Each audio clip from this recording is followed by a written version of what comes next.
La finance comportementale. La finance comportementale apparaît au début des années 1980 comme une volonté d'introduire de la psychologie et de la sociologie expérimentale dans une finance très mathématique.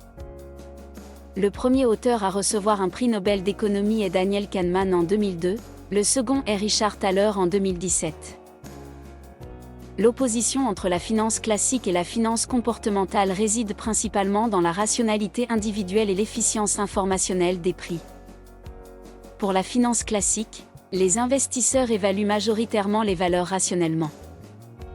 Pour la finance comportementale, les prix des actifs sur ou sous-réagissent à certaines publications ou nouvelles. Pour la finance classique, même si certains investisseurs agissent de manière irrationnelle, leurs comportements sont aléatoires et se neutralisent. Pour la finance classique, même si beaucoup d'investisseurs agissent irrationnellement, les arbitragistes rectifieront le marché en profitant de cette irrationalité. Pour la finance comportementale, les investisseurs n'agissent pas toujours de manière rationnelle et les comportements moutonniers sont fréquents. Daniel Kahneman avec Amos Tversky, qui décédera en 1996, travaille sur une « théorie des perspectives » qui montre une asymétrie entre l'aversion d'une perte et le plaisir d'un gain. En clair, quand on perd 1000 €, il nous faut gagner 2000 ou 3000 € pour compenser le désagréable sentiment de la perte. Il montre aussi que face à deux situations possibles, on ne réagit pas de la même manière quand il s'agit d'un gain potentiel ou d'une perte potentielle. Une étude rigoureuse menée sur un grand nombre de personnes a révélé un point intéressant. À vous de répondre à cette étude. Vous avez 1000 € et vous devez choisir une des options suivantes. Choix A, vous avez 50% de chances de gagner 1000 € et 50% de chances de gagner 0 €. Choix B, vous avez 100% de chances de gagner 500 €. Quel est votre choix? Vous avez 2000 € et vous devez choisir une des options suivantes. Choix A, vous avez 50% de chances de perdre 1000 € et 50% de perdre 0 €. Choix B, vous avez 100% de chances de perdre 500 €. Quel est votre choix? Dans le cas du gain, la majorité des gens choisissent B, qui est un choix prudent. Dans le cas de la perte, la majorité des gens choisissent A, qui est un choix audacieux. Il semble que quand il y a une possibilité d'éviter la perte, 50% de perdre 0, on privilégie ce choix.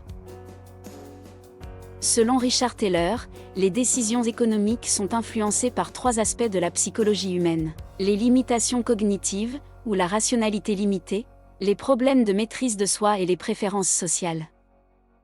De la comptabilité mentale, ou mental accounting, qui compartimente les problèmes et leur résolution sans considérer les choses dans leur globalité, à l'effet de dotation, ou endowment, qui fait qu'une personne attribue une valeur différente au même objet selon qu'il lui appartient ou qu'il souhaite l'acheter, en passant par la dualité planificateur-faiseur, ou planeur au doigt, qui arbitre entre les effets à long terme de son choix ou sa satisfaction immédiate. Les biais cognitifs sont capables d'expliquer bien des incohérences. Illustrons l'influence de certains biais psychologiques sur les décisions de gestion de portefeuille. L'excès d'optimisme nous fait investir dans un actif ou titre en attendant une performance déraisonnable. Exemple, crypto-monnaie. L'excès de confiance nous fait penser que nos connaissances sont plus précises qu'elles ne le sont réellement. Exemple, je connais bien ce secteur. Le biais de confirmation nous fait privilégier les informations qui confirment nos croyances initiales. Exemple, tel expert dit la même chose que moi. Le faux consensus nous fait croire à tort que les autres partagent notre point de vue. Exemple, tout le monde dit que. Le biais de représentativité nous fait extrapoler à partir d'un échantillon limité. Exemple, je connais quelqu'un qui a gagné beaucoup en faisant telle chose. Quand les choses tournent mal.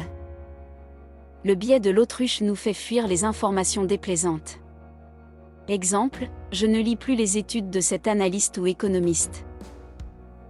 Les comportements moutonniers nous font délaisser ces informations privées pour suivre le comportement des autres. Exemple, je ne sais plus quoi faire, alors en faisant comme tout le monde, on ne pourra rien me reprocher. L'aversion aux pertes nous fait ressentir plus fortement les pertes que les gains. Exemple, j'ai trop perdu pour vendre, je vais attendre que les prix remontent. Quand cela repart. Le biais d'attribution nous fait attribuer nos succès à l'intelligence et à nos échecs à la malchance. Exemple, j'étais sûr, ce n'est pas ma faute. Le biais rétrospectif nous fait penser qu'une fois l'information connue, nous sommes enclins à penser que nous l'avions toujours su. Exemple, je te l'avais bien dit.